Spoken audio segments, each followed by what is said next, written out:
సుజాత గారు మీరు ఆగండి, సుజాత గారు మీరు ఆగండి. మీరు ఇలా అడ్డుపడితే అడ్డగాడి అడ్డుపడితే ఏం మాట్లాడతాం మేము? రైట్, మహేష్ గారు మాట్లాడతారు. ఓకే, మహేష్ గారు మాట్లాడతారు. మహేష్ మీరు మాట్లాడండి. మహేష్ గారు, 40,000 మంది నిజంగానే అక్కడికి చేరుకున్నారా? ఇంటెలిజెన్స్ రిపోర్ట్ వచ్చింది వాల్సర్ గారు, ఇంటెలిజెన్స్ రిపోర్ట్ వచ్చింది. గొడవ అవుతుందని హైదరాబాద్ నుంచి వచ్చారు హిందూ ధర్మ సంఘాలు. శాంతి భద్రతలు కాపాడుకోవద్దా పోలీసులు? రైట్ రైట్, మహేష్ గారు మాట్లాడండి.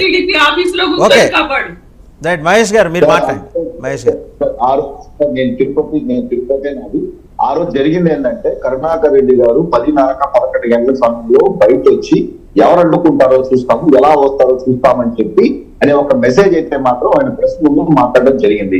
ఆయన మాట్లాడేటప్పుడు చాలా మంది నాయకులు అక్కడ ఉన్నారు. ఇంకోటి ఏంటంటే, ఓవర్ జగన్మోహన్ రెడ్డి గారి పర్యటన వస్తున్నారు, అడ్డుకునే పరిస్థితి. కాబట్టి లోకల్ గ్రూప్స్ అంతా కూడా, అంటే నేనేమో ఎక్కడ నేను విజయవాడ నుంచి కృష్ణా నుంచి రమ్మని చెప్పి కాదు, కానీ ఇన్నర్ నల్లూరు తిరుపతి ఎక్కడైతే చుట్టుపక్కల ఉన్నారో నియర్ బై చంద్రగిరికి, వాళ్ళకి మంచి చంద్రగిరిలో చెవిరెడ్డి భాస్కర్ రెడ్డి కానీ కరుణాకర్ రెడ్డి కానీ ఎవరైతే చుట్టుపక్కల ఉన్నారో మీకు అందరూ కూడా దీని వచ్చి మీరు మద్దతు తెలపండి, మీరు ఖచ్చితంగా రండి అని చెప్పి లోకల్ గ్రూప్స్ లో కానీ వాళ్ళకు ఉన్నటువంటి అంశం గ్రూప్స్ లో కూడా పరిచయం చేసుకోవడం జరిగింది.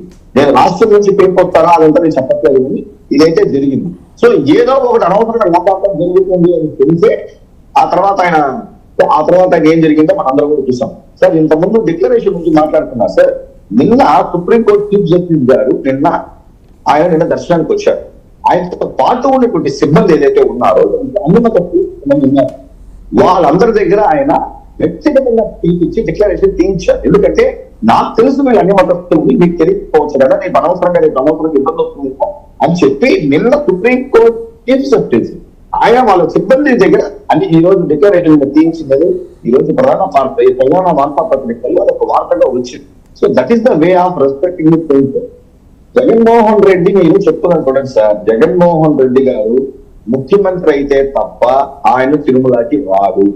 ఈ 5 సంవత్సరాలు జగన్మోహన్ రెడ్డి తిరుమల మెట్లు ఎక్కరు. వచ్చినప్పుడు ఈ డిక్లరేషన్ వస్తుందని కాదు, బేసికలీ అతనికి ఆ స్వామి మీద నమ్మకం లేదు. ఈ రోజు ఎవరన్నా కానీ ఈ విషయం మీద ఒత్తాసు పలికినా వెనకేసుకో వచ్చినా జాగ్రత్తగా మాట్లాడాల్సిన అంశాలు సార్. ఇక్కడ ఇదెవరు దీని మీద రాజకీయాలు చేయాల్సిన అదే కదా మహేష్ గారు, మేమన్నది అదే. మీరెవరు చెప్పడానికి నమ్మకం ఉందా లేదా అనేది మీరు జాగ్రత్తగా మాట్లాడాలి. ముందు మీరు జాగ్రత్తగా మాట్లాడాలి. నువ్వు కాదు డిసైడ్ చేయాల్సింది నమ్మకం ఉందా లేదా అనేది. నువ్వు జాగ్రత్తగా మాట్లాడు ముందు, అర్థమైందా? ఒక ఇండివిజువల్ గా ఆయనకి నమ్మకం ఉందా లేదా అనేది నువ్వు కాదు డిసైడ్ చేయాల్సింది. ఫస్ట్ నువ్వు జాగ్రత్తగా మాట్లాడు. మీ ఇంట్లో భగవద్గీత చూపించండి, మీ ఇంట్లో భగవద్గీత చూపించండి. హిందూ కదా కూర్చున్నారు కదా, భగవద్గీత చూపించండి. ఇంట్లో మీ ఇంట్లో భగవద్గీత తీసి చూపించండి. 2 minutes టైం ఇస్తాం, 5 నిమిషాలు టైం ఇస్తాం. మీ ఇంట్లో భగవద్గీత తీసి చూపించండి. మీ ఇంట్లో భగవద్గీత ఉంటుందో, నీకు ఖురాన్ ఉంటుందో, బైబుల్ ఉంటుందో, అది నా వ్యక్తిగత విషయం. నీకెందుకు చూపించాలి చెప్పు, అది నా వ్యక్తిగత విషయం. నీకెందుకు చూపించాలి? నా మతం అన్నది నా మతం అనేది ప్రచారానికి లేదు. అది నా వ్యక్తిగత అంశం. అది నా వ్యక్తిగత అంశం. నీకెందుకు చూపించాలి చెప్పు. అసలు నీకెందుకు చూపించాలి? నీకెందుకు చూపించాలి? నా మతం as per the constitution, it's completely my personal feeling. It's completely my personal feeling. నేను నీకెందుకు నా మతం చూపించాలి చెప్పు. ఎందుకు నీ మతం ప్రచారానికి లేదు. ఇంట్లో నువ్వు ఏం పంచుకుంటావో నాకు సంబంధం లేదు. ఎందుకు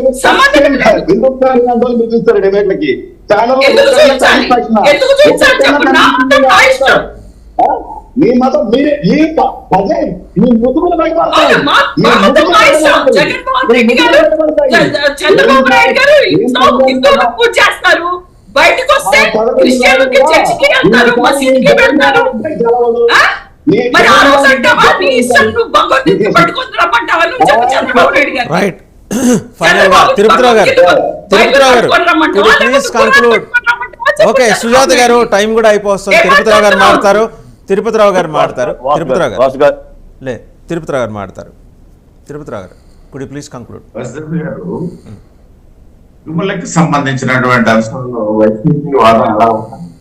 కేవలం రాజకీయం చేయడానికి దాన్ని తీసుకున్నారు, నో డౌట్. అదే సార్ మేము అనేది. సుజాత గారు ఆయన మాట్లాడవండి, ఆయన మాట్లాడేవాడి. వెళ్ళడానికి జగన్మోహన్ రెడ్డికి ఇంట్రెస్ట్ లేదు, కేవలం రాజకీయం చేయడానికి మాత్రమే ఆయన ఐశ్వర్యం తీసుకున్నాడు. వెళ్ళేవాడు అయినట్టయితే, దమ్మున్నాడు అయినట్టయితే కావాలే వెళ్ళేవాడు. ఎందుకు పంపించుకోవాలా? దమ్మున్నట్లయితే జగన్మోహన్ రెడ్డి తిరుపతికి వెళ్ళగలిగినట్టయితే లడ్డు కల్తీని తెల్చండి, లడ్డులో జరిగిన కల్తీని తెల్చండి. మీరు దమ్ముంటే అది తెల్చండి.